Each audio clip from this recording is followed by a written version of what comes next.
স্বাগতম সবাইকে। কাজ, ক্ষমতা ও শক্তি, পদার্থবিজ্ঞান চতুর্থ অধ্যায়। আজকে এই অধ্যায়ের শেষ ক্লাস। পরবর্তীতে কখনো যদি সুযোগ হয় নৈর্ব্যক্তিক এবং সিকিউ নিয়ে আমার ক্লাস নেওয়ার ইচ্ছা আছে। তো তোমরা সবাই জানো আইনস্টাইনের একটা বিখ্যাত সমীকরণ E=mc²। এই সমীকরণের মাধ্যমে আমরা কিভাবে বস্তুর ভরকে শক্তিতে রূপান্তর করা যায় সেটা একটু দেখব। এখানে দেখো একটি ভারী কণা ইউরেনিয়াম, এটা হচ্ছে পর্যায় সারণীর শেষের দিকে মোল, যার ভর সংখ্যা হচ্ছে 235। তোমরা জানো ভর সংখ্যা মানে হচ্ছে প্রোটন এবং নিউট্রন।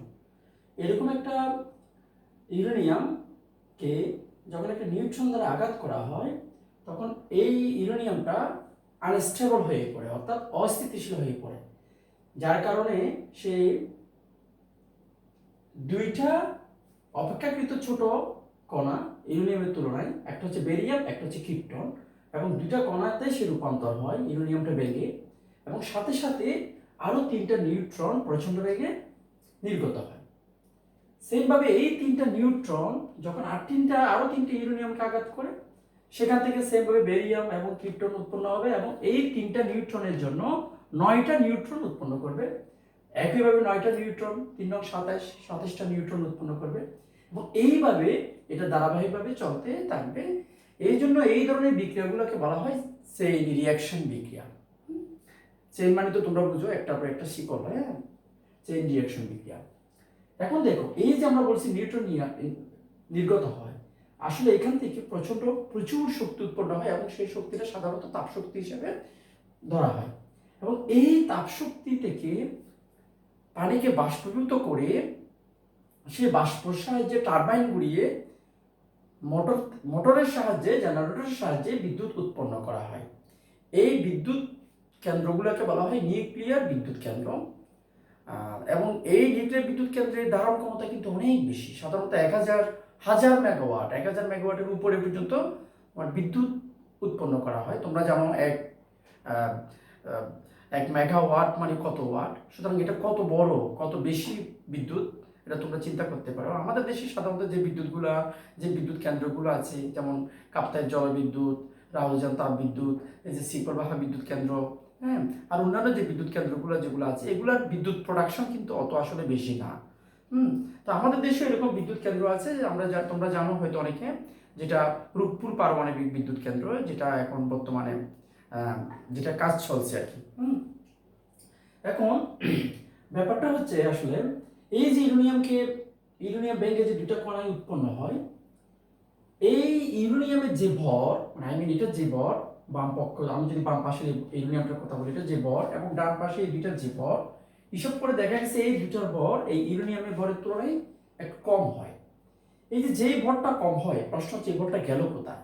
আসলে এই ভরটাই কিন্তু শক্তিতে পরিণত হয়ে যায়। কি পরিমাণ শক্তিতে পরিণত হয়ে যায় সেটা আমরা কিন্তু আইনস্টাইনের এই বিখ্যাত সমীকরণ E=mc² এর মাধ্যমে কিন্তু বের করতে পারি। দেখতেই পাচ্ছ, ই হচ্ছে আসলে এনার্জি, যেটাকে বলছি শক্তি, এম হচ্ছে ভর, c², এখানে সিটা হচ্ছে লাইট অফ ভেলোসিটি, আলোর বেগ, তাই না? তাহলে আমরা যদি ভরটা জানি, আলোর বেগ আমরা সবাই জানি 3 × 10⁸ মিটার পার সেকেন্ড। এখানে মানটা বসিয়ে আমরা কিন্তু শক্তিটা কতটুকু সেটা কিন্তু আসলে আমরা বের করতে পারি। এখন আমি এটার আলোকে তোমাদের, এখানে দুটো কোশ্চেন আছে, 1 নম্বর এবং 2 নম্বর, একটু দেখো। একটি কণার ভর 2.36 × 10⁻⁵ কেজি, তার 2/3 ভরকে শক্তিতে রূপান্তর করলে নির্গত শক্তি কত হবে? তাহলে আমাদের ভরটা আমরা পেয়ে গেলাম। আমার ভরটা হচ্ছে কত? 2.36 × 10⁻⁵ ইন্টু এই পরিমাণ ভরের কিন্তু 2/3 কিন্তু শক্তিতে পরিণত হয়। তাহলে ভরটা হবে এত ইন্টু 2/3, তার মানে 2/3 দিয়ে কিন্তু গুণ হবে, কেজিতে রূপান্তর করলে এটা শক্তিতে পরিণত হবে। তাহলে সি এর মানটা কত? 3 × 10⁸ m⁻⁴। তাহলে এম এবং সি যদি জানি, আমরা সেখান থেকে শক্তি এর মানটা বের করতে পারবো। ঠিক আছে? তাহলে তোমরা এই মানটা বসানোর পর আমি এখানে কিন্তু আনসারটা লিখে দিয়েছি, 1.416 × 10⁻12 জুল। তোমরা সবাই জানো শক্তির একক কিন্তু জুল। এটা করবা। 2 নম্বরে দেখো, 6.56 × 10⁻⁸ কেজি ভরের একটি বস্তু 3/5 ভরকে শক্তিতে রূপান্তরের ফলে 3.537 ইন্টু 10⁵ জুল শক্তি পাওয়া গেল। আলোর ব্যাগ কত? তার মানে প্রথমে ভর m এর মান দিয়ে দিয়েছে। m এর মান কত? m এর মান হচ্ছে 6.56 ইন্টু 10⁻⁸। ওই ভরের 3/5, তার মানে উপরে 3 নিচে 5, এটা কেজি। এরপরে এত শক্তি পাওয়া গেল, ই এর মানটাও দিয়ে দিল। ই কত? 3.537 ইন্টু 10⁵ জুল। আলোর ব্যাগ কত? মানে সি ইকুয়াল টু ওয়াট। তাহলে আমরা জানি এই অঙ্কটা করবে এই সূত্র দিয়ে, এটা থেকে সি এর মানটা বের করবে। আমরা সবাই জানি সি এর মান হচ্ছে 3.10⁻8 ms ইনভার্স 1 অথবা 2.99 ইনটু 10⁻8 ms ইনভার্স 1। সুতরাং এরকম आंसर আসলে ধরে নেবে যে তোমার অঙ্কটা ঠিক আছে। কেমন? এবার আমরা অন্য একটা টপিকসে যাই, ক্ষমতাতে আসি। আমরা এর আগে এখন কাজ এবং ক্ষমতা আমাদের মোটামুটি শেষ। আমরা এবার আসি ক্ষমতাটা কি। আমরা সবাই জানি ক্ষমতাটা হচ্ছে, আমরা সাধারণত সচরাচর ব্যবহার করি। আমরা একটা মনে করো একটা কাজ দিলাম একজনকে, সে তার লাগলো 5 মিনিট, আরেকজনের লাগলো মনে 10 মিনিট। তাহলে যার 5 মিনিট লাগলো তার ক্ষমতাটা বেশি, আমরা বলি তার ক্যাপাসিটি বেশি, তাই না? হ্যাঁ, ক্ষমতাটা পদার্থবিজ্ঞান অনেকটা এরকম। এখানে একটা টাইম একটা বিশাল ব্যাপার। সোজা কথা, ক্ষমতাটা হচ্ছে কোনো বস্তু একক সময়ে যে পরিমাণ কাজ করে তাকে ক্ষমতা বলে, অথবা কাজ করার হারকে ক্ষমতা বলে। ক্ষমতা ইংরেজি হচ্ছে পাওয়ার, ক্ষমতাকে পি দ্বারা প্রকাশ করা হয়। তাহলে আমরা কি লিখতে পারি? টি সময়ে একটা বস্তু ধরে দিলাম ডব্লিউ পরিমাণ কাজ করে, কাজের ইংরেজি হচ্ছে, কাজকে কিন্তু আমরা ডব্লিউ দ্বারা প্রকাশ করি। তাহলে একক সময়ে ওই বস্তুটা কাজ করে কত? রৈখিক নিয়ম করে ডব্লিউ/টি। আমরা বলছি একক সময়ে যে পরিমাণ কাজ করা হয় সেটা হচ্ছে ক্ষমতা। তাহলে ক্ষমতাকে আমরা পি দ্বারা প্রকাশ করি, তাহলে পি সমান হচ্ছে ডব্লিউ/টি। তাহলে আমরা জানলাম ক্ষমতা সমান হচ্ছে কি, এখান থেকে আমরা জানলাম ক্ষমতা সমান কিন্তু কাজ বাই সময়। যত সূত্রগুলো আছে তোমরা কিন্তু একটা জায়গায় কিন্তু এগুলো সবগুলা নোট আকারে লিখে রাখবা। তাহলে ক্ষমতা সমান হচ্ছে কাজ বাই সময়। আমরা যদি এখন ক্ষমতার এককটা বাইর করি, ক্ষমতার একক, কাজের একক হচ্ছে কি জুল, তাই না? সময়ের একক হচ্ছে কি সেকেন্ড। তাহলে এটাকে কি বলা হয়? Joule S inverse 1। এই জুল এস ইনভার্স 1 এটাকে বলা হয় ওয়াট। কি বলা হয়? ওয়াট। তার মানে আমরা জানি ক্ষমতার একক হচ্ছে ওয়াট। রিমাইন্ডার, এখানেও কিন্তু ডব্লিউ আছে, ডব্লিউটা কিন্তু কাজ, এটা হচ্ছে একটা রাশি। আর এই ডব্লিউ হচ্ছে ওয়াট, এটা হচ্ছে ক্ষমতার একক। একটা রাশি, একটা একক। এই ব্যাপারগুলো কিন্তু তোমরা খেয়াল করবা, তাই না? এখন প্রশ্ন হয়, যদি প্রশ্ন করা হয় 1 ওয়াট ক্ষমতা কাকে বলে? প্রশ্ন, 1 ওয়াট ক্ষমতা কাকে বলে? 1 ওয়াট ক্ষমতা কাকে বলে? তাহলে আমরা বলবো 1 সেকেন্ডে যদি 1 জুল কাজ করা হয় তবে তাকে 1 ওয়াট বলে। যদি প্রশ্ন করা হয় 10 ওয়াট কাকে বলে, 10 ওয়াট ক্ষমতা কাকে বলে? তাহলে 1 সেকেন্ডে যদি 10 জুল কাজ করা হয় তবে ক্ষমতা হবে 10 ওয়াট। অথবা কেউ যদি বলে 2 সেকেন্ডে 20 জুল কাজ করা হয় তবে সেটাই হচ্ছে 10 ওয়াট, তাও হবে, কারণ 20 কে 2 দিয়ে ভাগ করলে হবে কত? 10, তাই না? আমরা এভাবে বলতে পারি। তাহলে আমরা এই জিনিসগুলো জানলাম। এরপর আসি ক্ষমতার মাত্রা। আমরা এখন মাত্রা নির্ণয় করব। মাত্রা হচ্ছে পি এর মাত্রা হচ্ছে আসলে কাজের মাত্রা। গত ক্লাসে কিন্তু আমরা কাজের মাত্রাটা দিয়ে দিয়েছিলাম, তাই না? কাজের মাত্রা হচ্ছে কত? M L square T inverse 2, আর নিচে হচ্ছে সময় টি, টি এর মাত্রা হচ্ছে টি। তাহলে কি হবে? এম এল এল স্কয়ার টি ইনভার্স টি, এটা হচ্ছে ক্ষমতার মাত্রা। ক্ষমতা হচ্ছে স্কেলার রাশি, যেটা এর কোনো সুনির্দিষ্ট দিক নাই। ক্ষমতার যেহেতু কোনো দিক নাই, আমরা জানি দিক না থাকলে সেটাকে আমরা বলি স্কেলার রাশি। ক্ষমতা কি রাশি? স্কেলার রাশি। স্কেলার রাশি। এবং আরেকটা বলা হয় এটা হচ্ছে লব্ধ রাশি। ক্ষমতা কোন রাশি? লব্ধ রাশি। লব্ধ রাশি মানে যেখানে একাধিক মৌলিক রাশি থাকে তাকে বলা হয় লব্ধ রাশি। তোমরা জানো ক্ষমতাকে বাংলায় কাজ বাই সময়, কাজকে আমরা আবার ভাঙাইতে পারি বল গুণ সরণ, বলকে আমরা আবার ভাঙাইতে পারি ভর গুণ ত্বরণ। এভাবে ভাঙানোর পরে আমরা এখানে কি কি পাবো? আমরা পাবো ভর পাবো, আমরা পাবো সরণ পাবো। এখানে আমরা যেগুলো দেখতে পাচ্ছি এল স্কয়ার, সরণ স্কয়ার পাবো, হ্যাঁ। এবং আমরা কি পাবো? নিচে পাবো সময় কিউ অথবা সময় ইনভার্স 3। এরকম তিনটা মৌলিক রাশি পাবো। যার কাজ, যেহেতু এখানে একাধিক মৌলিক রাশি আছে সেজন্য ক্ষমতা একটি লব্ধ রাশি। উদাহরণমূলক প্রশ্ন হইতে পারে ক্ষমতা লব্ধ রাশি ব্যাখ্যা করো। ক্ষমতা লব্ধ রাশি ব্যাখ্যা করো। কেমন? ব্যাখ্যা করো, এরকম প্রশ্ন কিন্তু আসতে পারে। এই ক্ষমতাটা আমরা তো বুঝলাম। এরপরে আরেকটা টপিকস আছে ক্ষমতার একটা অংশ, এটা হচ্ছে কর্মদক্ষতা। কর্মদক্ষতা মানে হচ্ছে কাজের দক্ষতা। কে কত কাজ, কে একটা কাজ কত সময়ের সাথে কত সহজে করতে পারে, সেটাকেই আমরা বলছি কর্মদক্ষতা। আমরা যদি একটা উদাহরণ দিই, ধরে নাও দুটা গাড়ি আছে, একটা হচ্ছে 10 বছরের পুরনো, আর একটা হচ্ছে নিউ একদম ইনটেক গাড়ি। দুটা হচ্ছে একই কোম্পানির গাড়ি। এই দুটা গাড়িকে আমরা মনে করো 10 লিটার আমরা তেল দিলাম, জ্বালানি, যেটা আমরা ডিজেল বা পেট্রোল যাই বলি, এবং যেটা নতুন, এই 10 লিটার তেল পুড়িয়ে নতুন গাড়িটা গেল তোমার মনে করো 100 কিলোমিটার, আর যেটা পুরনো 10 বছরের সেটা গেল মনে করো 80 কিলোমিটার, তাই না? এখন এই যে একটা গেল 100 কিলোমিটার, আর একটা গেল 80 কিলোমিটার, তাহলে যেটা নতুন সেটার কিন্তু দক্ষতাটা কিন্তু বেশি, একই জ্বালানি পুড়িয়ে, আর যেটা পুরাতন সেটার কিন্তু দক্ষতাটা কম। এখন প্রশ্ন হচ্ছে এরকম কেন হয়?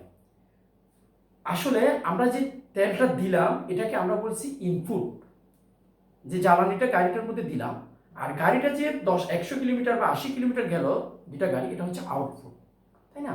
তাহলে এই যে ইনপুট এবং আউটপুট, এই যে এটা তুলনা, একটা গাড়ি থেকে আমি তুলনামূলক আউটপুটটা বেশি পেলাম, আরেকটা গাড়িতে তুলনামূলক আউটপুটটা কম পেলাম, ওই যে 100 কিলোমিটার এবং 80 কিলোমিটারের কথা বলছি। এই যে আমরা একটা তুলনা করছি, আমি মোট শক্তি কত দিলাম আর আমি তাদের থেকে কি পরিমাণ শক্তি পেলাম, মানে ওই শক্তি দিয়ে তাদের থেকে আমি কি কাজ পেলাম, এই যে যে তুলনা, এটাকে আমরা বলছি এফিসিয়েন্সি বা দক্ষতা, কর্মদক্ষতা। তাহলে আমি যদি কর্মদক্ষতা একটু লিখি, তাহলে আমরা লিখতে পারবো এখানে, একটু করে দেখো, কর্মদক্ষতা আচ্ছা আমি কি বলছি, আমি যেই শক্তিটা দিলাম মোট শক্তি, মোট শক্তি, তাই না? ওই যে আমি মনে করো 100 লিটার তেল দিলাম, তাই না, এই শক্তিটা, আর এখানে পেলাম কাজের পরিমাণ, কাজের পরিমাণ। এবং কর্মদক্ষতাকে সবসময় কিন্তু শতকরায় প্রকাশ করা হয়, 100%, এটা সবসময় শতকরায় প্রকাশ করা হয়। একটা জিনিস খেয়াল করবো, আমরা যে মোট শক্তি যা দিলাম এবং যে কাজটা করলো এটার যে অনুপাত, এটাকে আমরা আগে বলছি, এটাকে আমরা বলছি কর্মদক্ষতা। দেখো আমাদের যে পুরান গাড়িটা সেটা কিন্তু গেল 80 কিলোমিটার, তার মানে আবার নতুন গাড়ি গেছে কিন্তু 100 কিলোমিটার। এই ক্ষেত্রে তোমাদের মনে রাখতে হবে, আমরা কোন সিস্টেমকে আমরা যে পরিমাণ শক্তি দিই, যেটাকে আমরা বলছি ইনপুট, এবং ওই সিস্টেম কর্তৃক আমরা যে পরিমাণে কাজ আদায় করে নিই, মানে যেটাকে আমরা বলছি আউটপুট, এই ইনপুট এবং আউটপুট কখনো সমান হবে না। কেন সমান হবে না? ধরে নাও আমি আজকে রাত্রে যে খাবার খেলাম, এবং ওই খাবার এবং এর আগে আজকে সারাদিনে যা খাবার খেলাম, সেখান থেকে আমি যে পরিমাণ শক্তি নিলাম আমার শরীরে, আমি এটাকে ইনপুট হিসেবে ধরলাম। এই ইনপুটকে কাজে লাগিয়ে আমি তোমাদের এখানে ক্লাস নিচ্ছি, আমি এখানে হাত পা নাড়ছি, আমি এখানে কথা বলছি, আমি এখানে দাঁড়িয়ে আছি, এই যে কাজটা করছি এটা হচ্ছে আমার আসলে আউটপুট। এখন আমি যা শক্তি পেলাম এটা এবং আউটপুট কখনো সমান হবে না, কারণ কিছু শক্তি আমার সিস্টেম কর্তৃক, আমার শরীর কর্তৃক কিন্তু ব্যয় হচ্ছে কিছু শক্তি। যেমন আমি এখানে যে আমার যে শরীরের যে কোষগুলো আছে, বিভিন্ন অর্গানগুলো আছে, এগুলোর কিন্তু বেঁচে থাকতে হবে, এরাও কিন্তু কিছু শক্তি কিন্তু অ্যাবজর্ব করছে। সে যে শক্তিটা অ্যাবজর্ব করছে সেখানে কিন্তু এটা আউটপুট হিসেবে কিন্তু আসছে না। এই যে শক্তিটা আসছে না, দেখছি না আমরা, সেটাকে আমরা এখানে পদার্থবিজ্ঞানে বলবো শক্তির অপচয়। কি বলবো?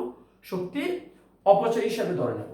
যেমন আমরা ওই যে দুইটা গাড়ির কথা বলছি, নতুন গাড়ি এবং পুরাতন গাড়ি, আমরা দেখছি নতুন গাড়ির তুলনায় কিন্তু পুরাতন গাড়িতে কিন্তু শক্তির অপচয়টা কিন্তু বেশি হয়েছে, কারণ এটার যন্ত্রাংশগুলো কিন্তু অনেক পুরান হয়ে গিয়েছে, চাকা পুরান হয়ে গিয়েছে, এখানে ঘর্ষণ হচ্ছে, গাড়িগুলো নাট বল্টু ঠিক মতো কাজ করতে পারছে না, তাহলে এখানে শক্তির অপচয়টা আসলে বেশি।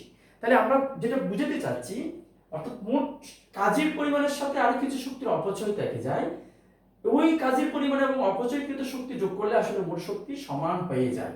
অর্থাৎ আমি যেটা বুঝাতে চাচ্ছি এখানে আসলে মোট শক্তি, এখান থেকে এই শক্তিকে কাজে লাগিয়ে আমরা কি করি, কিছু কাজ করি, যেটাকে আমরা বলছি কাজের পরিমাণ বা মোট কাজ, যোগ আরো কিছু কাজ, আরো কিছু শক্তি কিন্তু আমরা দেখছি না, সেটাকে আমরা বলছি অপচয়কৃত শক্তি বা শক্তির অপচয়। কি বলছি আমরা? শক্তির অপচয়।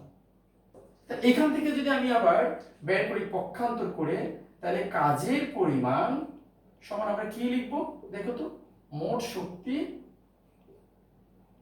বিয়োগ শক্তির অপচয়।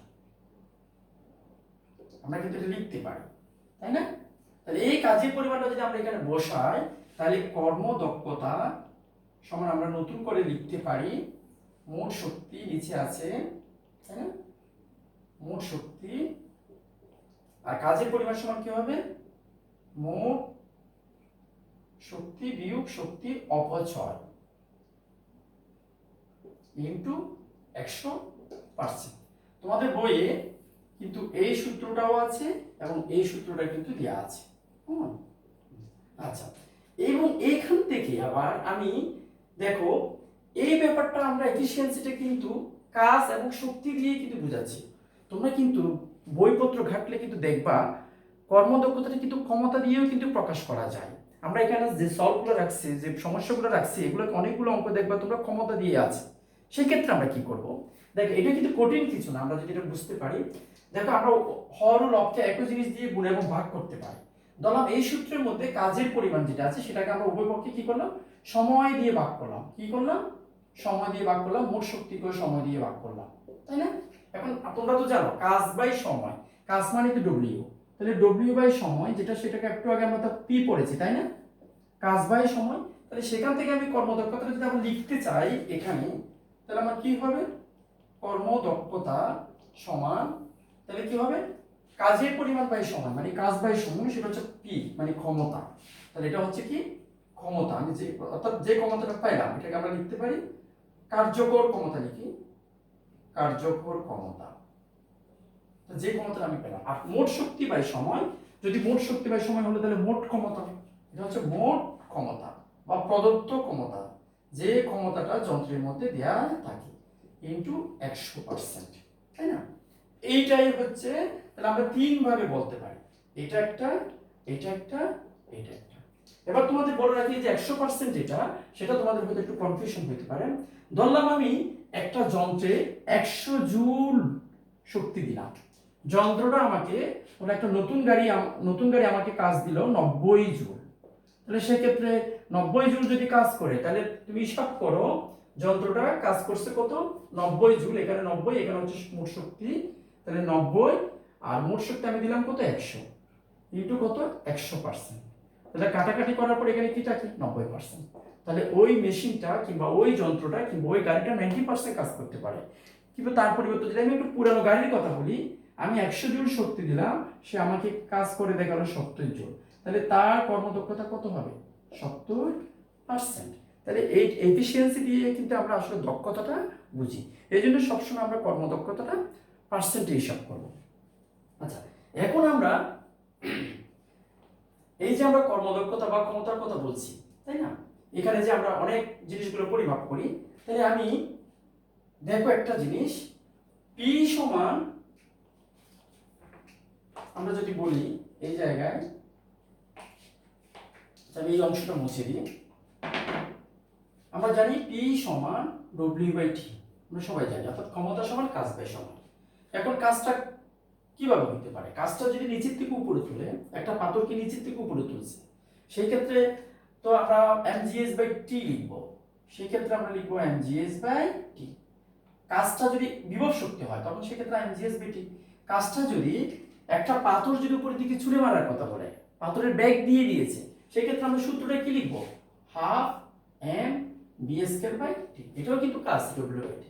কাজটা আবার এরকম হয়, বল প্রয়োগ করে সরণ হয়ে গেছে, তাহলে এফ এস বাই টি, অর্থাৎ এই সবটাই কিন্তু ক্ষমতা।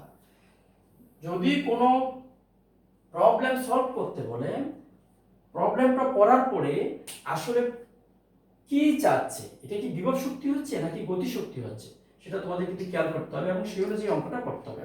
এটার আলোকে আমরা এখন আমাদের প্রবলেমে চলে যাই। 3 নম্বর কোশ্চেনটা দেখো, একটি বৈদ্যুতিক মোটর পাম্পের সাহায্যে ঘন্টায় 250 × 10⁵ কেজি পানি 50 মিটার উপরে পানির ট্যাঙ্কে উঠায়, পাম্পের ক্ষমতা কত? তাহলে যেহেতু পাম্পের সাহায্যে পানি উপরে উঠানোর কথা বলছে, নিচের থেকে বিভিন্ন বিল্ডিং এ তোমরা যারা থাকো হয়তো বুঝতে পারবে, নিচের থেকে পানি উপরে টাঙ্কিতে উঠায়, তাহলে যেহেতু নিচের থেকে উপরে উঠানোর কথা বলছে, তাহলে এখানে একটা বিভব শক্তি কাজ করছে। সেখান থেকে তাহলে আমরা লিখতে পারি P সমান mgs বাই t। তাহলে আমরা কি লিখবো? P সমান mgs বাই t। তোমরা একটু দেখো তো, ভর দিয়ে দিয়েছে 250 × 10⁵ কেজি। তাহলে এটা হচ্ছে কিসের মান? m এর মান। এটা হচ্ছে m এর মান। 50 মিটার উপরে এটা হচ্ছে s এর মান। ঘন্টায় t এর মান, ঘন্টায় মানে t হচ্ছে কত? 3400 সেকেন্ড। আমরা জানি t সমান হচ্ছে 3400 সেকেন্ড। এবং পানির ট্যাঙ্ক উঠে পাম্পের ক্ষমতা কত? তাহলে আমার এখানে m এর মান দিয়েছে, g এর মান আমরা সবাই জানি 9.8 ms ইনভার্স 2, s এর মান আমরা জানি 50 মিটার, t হচ্ছে 3400 সেকেন্ড। সেখান থেকে আমরা p এর মানটা বের করতে পারবো। আমরা এখানে দিয়ে দিয়েছি 3.4 মেগাওয়াট। মেগাওয়াট তোমাদের ওয়াট তোমরা জানো 10000 হচ্ছে 10⁶ ওয়াট। 10⁶ যদি 6 ওয়াট হয় এটাকে আমরা বলি 1 মেগাওয়াট। 10⁶ ওয়াট হচ্ছে কি 1 মেগাওয়াট। এরকম যদি বড় আসে সেটাকে 10⁶ দিয়ে ভাগ করলে এই মেগাওয়াটটা হবে। তোমরা আনসারটা কিন্তু তার সাথে মিলিয়ে নেবা। এটাকে আমি একটু বলি, ক্ষমতার একক কিন্তু ওয়াট, যখন বড় একক বলবে তখন সেটা হচ্ছে মেগাওয়াট। এখানে আরেকটা একক আছে ক্ষমতার ক্ষেত্রে, একটু লিখে রাখো, 746 ওয়াট সমান হচ্ছে 1 এসপি। এস মানে হচ্ছে হর্স পাওয়ার, পি মানে হচ্ছে পাওয়ার। হর্স তোমরা তো জানো, হর্স মানে হচ্ছে ঘোড়া, অর্থাৎ ঘোড়ার শক্তি এখানে। অর্থাৎ 746 ওয়াট হলে সেটাকে আমরা বলবো 1 এসপি। বিভিন্ন মোটরে মধ্যে লেখা থাকে 2 এসপি, 3 এসপি, 4 এসপি, অর্থাৎ মোটরের ক্ষমতা এসপি যত বেশি সেই মোটরের ক্ষমতা তত বেশি, এবং সেই মোটরের দামটাও কিন্তু তত বেশি। যারা মোটর কিনে বা কিনতে যায় তারা কিন্তু এভাবে প্রশ্ন করে, 3 এসপি মোটর আছে, 5 এসপি মোটর আছে, এভাবে প্রশ্ন করে। তাহলে ক্ষমতার অনেক সময় তোমরা দেখবা এসপি, তাই না? সেজন্য আমি এই ব্যাপারটা এখানে উল্লেখ করলাম। 200 ওয়াট ক্ষমতা ও 72% দক্ষতা বিশিষ্ট একটি মোটর প্রতি সেকেন্ডে কি পরিমাণ কাজ করতে পারে, তাই না? 200 ওয়াট ক্ষমতা ও 72% দক্ষতা বিশিষ্ট একটি মোটর প্রতি সেকেন্ডে কি পরিমাণ কাজ করতে পারে। তাহলে আমরা এখানে কি কি জানি? আমরা যদি হিসাব করি, এখানে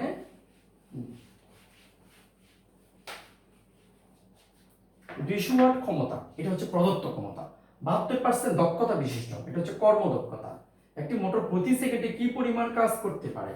আচ্ছা, 200 ওয়াট ক্ষমতা যেটা আমরা বলছি, আমরা কি জানি? আমরা জানি কর্মদক্ষতা সূত্রটা আমরা জানি সমান হচ্ছে, এখানে আছে দেখো, দেখো কার্যকর ক্ষমতা, দেখো সূত্রটা কিন্তু ক্ষমতা দিয়ে, কার্যকর ক্ষমতা, এটা হচ্ছে কি প্রদত্ত ক্ষমতা ইনটু 100%, তাই না? তাহলে কর্মদক্ষতা, আমি যেটা বলছি কর্মদক্ষতা, এটার এফিসিয়েন্সি কত পার্সেন্ট? 72%। মেশিনটা কিন্তু 72% কাজ করতে পারে, তার মানে 28% সে কিন্তু অপচয় করে, আমরা ধরে নিলাম। তাহলে তার কর্মদক্ষতা হচ্ছে 72%। এটা হচ্ছে 4 নাম্বার অঙ্ক, তাই না? হ্যাঁ, কার্যকর ক্ষমতা এটাকে আমি ধরলাম মনে করি পি, পি এর মানটা বের করব। প্রদত্ত ক্ষমতা, এটা কিন্তু ক্ষমতা দেওয়া আছে কিন্তু 200 ওয়াট, এটা কিন্তু যন্ত্রের মধ্যে ক্ষমতাটা দেওয়া আছে আগে 200 ওয়াট, তাই না? 200 ওয়াট ইনটু 100%, দেখে 100%টা কিন্তু আর লিখতে হয় না এখানে, এখানে পার্সেন্ট আছে সেই জন্য। তাও তোমাদের আবার কনফিউশন থাকতে পারে, এই 100% আসলে কি? দেখো তো, 100% মানে হচ্ছে 100% মানে তো তোমরা জানো 100 ভাগের 1, কাটাকাটি করে আসলে কিন্তু 1 হয়ে যায়। আসলে এখানে পার্সেন্ট থাকাতে এটা কিন্তু না লিখলেও চলে। তোমরা তো আবার এখানে সূত্রে পার্সেন্ট দেখবা, হয়তো কনফিউশন হয়ে যাবে, সেটা আমি লিখেছি। এখন তাহলে p সমান কত হয়? 72% মানে কত? 0.72, তাই না? 0.72, তাহলে 0.72 সমান p, ইচ্ছা হচ্ছে 200 ওয়াট। তাহলে p সমান এটা দিয়ে গুণ করলে কত হবে? 2 দুগুণে 4, 7 দুগুণে 14, 144 ওয়াট। ক্ষমতা পেলাম 144 ওয়াট। কিন্তু প্রশ্ন হচ্ছে কি পরিমাণ কাজ করতে পারে প্রতি সেকেন্ডে? প্রশ্ন আমাকে চাইছে কাজ কি পরিমাণ কাজ করতে পারে। তাহলে p জানি, t হচ্ছে 1 সেকেন্ড, ওখানে লেখা আছে 1 সেকেন্ড। কি পরিমাণ কাজ করতে পারে? w = watt. তাহলে আমরা কি জানি? p সমান w/t। সেই ক্ষেত্রে w সমান কত? pt। p এর মান হচ্ছে 144 ওয়াট আর t এর মান হচ্ছে 1 সেকেন্ড। তাহলে ওয়াট এবং সেকেন্ড মিলে কি হয়? কাজের একক কি? জুল। তাহলে 144 জুল। এই অঙ্কের উত্তর হচ্ছে 144 জুল। আচ্ছা, 5 নাম্বার, প্রত্যেকটি ধাপে 10% অপচয় হলে 4 ধাপে কত কর্মদক্ষতা হবে? প্রতি ধাপে কিন্তু 10% অপচয় হয়ে যায়, যে 4 ধাপে কত কর্মদক্ষতা হবে? এটা কিন্তু তোমাদের বইয়ে আছে, বইয়ে কিন্তু সরাসরি করা আছে, আসলে এটা কিন্তু বোঝা যায় না, তাই না? আমরা একটু দেখি আসলে এটা কিভাবে করেছে। প্রত্যেকটি ধাপে কিন্তু 10% অপচয় হয়। তাহলে আমরা লিখলাম প্রথম ধাপে অপচয় হওয়ার পর কত থাকে, ধরলাম যেহেতু 10% অপচয় হয়, তাহলে এখানে মোট শক্তি হচ্ছে 100%, তাই না? মোট ক্ষমতা হচ্ছে 100%, সেখান থেকে অপচয় হয়ে কিন্তু 10%, তাহলে অপচয়টা হচ্ছে 100 এ 10%। এটা হচ্ছে অপচয়। অপচয় হওয়ার পরে আর থাকবে কত? মোট ক্ষমতা কত? 100 ওয়াট। যেহেতু পার্সেন্ট আছে, আমরা ধরলাম মোটটা হচ্ছে 100 ওয়াট, সেখান থেকে এটা হচ্ছে অপচয়। তাহলে 100 থেকে অপচয়টা বাদ দিলে প্রথম ধাপের পরে থাকবে, তাহলে এটা কত হয়? 100 বিয়োগ 100 এর 10% কিন্তু 10, বিয়োগ করলে হবে 90 ওয়াট। তাহলে প্রথম ধাপে 10% অপচয় হওয়ার পর থাকবে 90 ওয়াট। দ্বিতীয় ধাপেও কিন্তু 10% অপচয় হয়, দ্বিতীয় ধাপে প্রত্যেক ধাপে 10%, তাহলে দ্বিতীয় ধাপে তো থাকে 90 ওয়াট। 90 থেকে 90 এ কত হয়? 10%। তাহলে 90 এর 10% হচ্ছে 9, 90 থেকে 9 গেলে হয় 81 ওয়াট। তাহলে দ্বিতীয় ধাপে পর থাকে 81 ওয়াট। তৃতীয় ধাপে সেখানেও কিন্তু 10% অপচয় হয়, তাহলে 81 বিয়োগ 81 এর 10%, তাহলে এটা হবে 81 বিয়োগ এটা হচ্ছে 8.1, এটা বিয়োগ করলে হবে 10 থেকে 1 গেলে হবে 9, 9 11 থেকে 9 গেলে হবে 2, 8 থেকে 1 গেলে হবে 7, 72.9 ওয়াট। তৃতীয় ধাপের পরে 72.9 ওয়াট থাকে। চতুর্থ ধাপের পরে আর কত থাকে? এখানেও কিন্তু 10% অপচয় হয়। চতুর্থ ধাপে হয় 72.9 বিয়োগ 72.9 এ কত? 10%, তাহলে কত হবে? 72.9 বিয়োগ এটা 10% হলে হবে 7.29। এটা যদি বিয়োগ করো দেখো 72.9 7.29 বিয়োগ করলে 10 থেকে 9 গেলে 1, এটা 3, 9 থেকে 3 গেলে 6, 12 থেকে 7 গেলে 5, এটা হচ্ছে 6, 65.61%। কোন যন্ত্র যদি প্রতি ধাপে এরকম 10% করে অপচয় করে থাকে, চতুর্থ ধাপের পর তার ওই যন্ত্রের ক্ষমতা হয়ে যাবে কিন্তু 65.61%। তোমরা তোমাদের বইয়ের সাথে আনসারটা মিলে নেবা। 6 নম্বরে আসি। 5 জুল শক্তির মোটর দ্বারা চালিত 250 গ্রাম বরের খেলনা গাড়িকে প্রথমবারে 4 ms/s সুষম বেগে এবং পরে স্থির অবস্থা হতে 1 ms/s সুষম ত্বরণে 8 মিটার চালনা করা হলো। উভয় ক্ষেত্রে কর্মদক্ষতার কোনো পরিবর্তন হলো কিনা যুক্তি দাও। তাহলে 5 জুল শক্তির, এটা কিন্তু তোমরাই করবে, আমি তোমাদের একটু হেল্প করি। 5 জুল শক্তির মোটর দ্বারা, তার মানে যন্ত্রের শক্তিটা কিন্তু দেওয়া আছে, এটা হচ্ছে প্রদত্ত শক্তি। প্রদত্ত শক্তি কত? 5 জুল। তাহলে সেই ক্ষেত্রে আমার কত হবে? যেহেতু কর্মদক্ষতা আমাদেরকে বের করতে হবে উভয় ক্ষেত্রে, তাহলে আমার কর্মদক্ষতা নিচে হচ্ছে কিন্তু শক্তি, প্রদত্ত শক্তি, আর এটা হচ্ছে কিন্তু কাজ ইনটু কিন্তু 100%। দেখো প্রদত্ত শক্তি কিন্তু আছেই 5 জুল, এটা কিন্তু 5 জুল।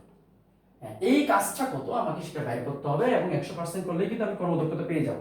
দেখো 250 গ্রাম ভরের খেলনা গাড়িকে প্রথমবারে 4 ms/s সুষম বেগে, তাহলে এম আছে এবং ভি আছে, এম আছে এবং ভি আছে, এমটা কিন্তু গ্রাম আছে, তোমরা কেজি দিয়ে নেবা। তাহলে কাজটা আমি কিভাবে করব? এটাই হচ্ছে কথা, যেহেতু সুষম বেগে যায় এখানে কাজটা হবে হাফ এম বি স্কয়ার, এইখানে কাজটা হবে হাফ এম বি স্কয়ার এবং ইনটু 100% করলে এটা কর্মদক্ষতাটা বের হয়ে যাবে। দেখো পরে আবার স্থির অবস্থান হতে 1 ms/s সুষম ত্বরণে 8 মিটার চালনা করা, এবার কিন্তু ব্যাগ নাই, সুষম ত্বরণে 8 মিটার চালনা করা হলো। তাহলে এটা একটু চিন্তা করে, এটা আমি তোমাদের বলছি না, এই 1 ms/s সুষম ত্বরণে ত্বরণের মান দিয়ে দিয়েছে এবং দূরত্ব দিয়েছে 8 মিটার চালনা করা হলো, সেই ক্ষেত্রে কর্মদক্ষতাটা কত? তাহলে আগের কর্মদক্ষতা এবং পরের কর্মদক্ষতা কিন্তু তুলনা করবা। দুইটার কর্মদক্ষতা যদি একই হয় তাহলে বলবা যে এক্ষেত্রে কর্মদক্ষতার কোনো পরিবর্তন হবে না, আর যদি দুইটার কর্মদক্ষতা যদি আলাদা হয় তাহলে বলবা প্রথমবারে কর্মদক্ষতা বেশি, দ্বিতীয়বারে কর্মদক্ষতা কম, তাই না? কোনোটা ধরুন নাম দুটোটার কর্মদক্ষতা হচ্ছে 50%, তাহলে এই ক্ষেত্রে কোনো চেঞ্জ হলো না, কোনোটা 50%, কোনোটা 40%, কোনটা 50% প্রথমবার নাকি দ্বিতীয়টা, এটা উল্লেখ করবা, মেনশন করবা।